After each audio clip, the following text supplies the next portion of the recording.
bazen, pizkat, marka hori hobetzea.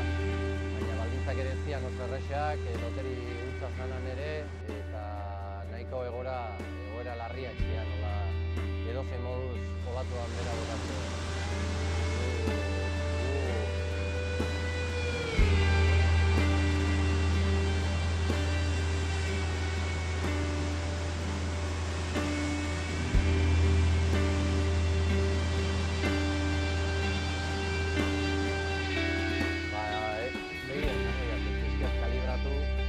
Baten bat politxa balidu, neurri jatorrak eta bar, baina gurea pixkat surfaldi seguruak egitea, egotatzen genuen helburutzat filmatu beharra eta ez entrenador ekip horrekin ezagutzeko erronka horrekin.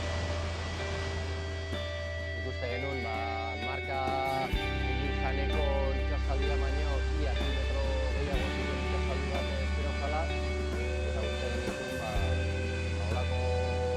olatuak, errekorra batitzeko olatuak nahiko paluak izango ziala. Aitortu berra dakat artzigilekin bueltatu nahi zela horretzak.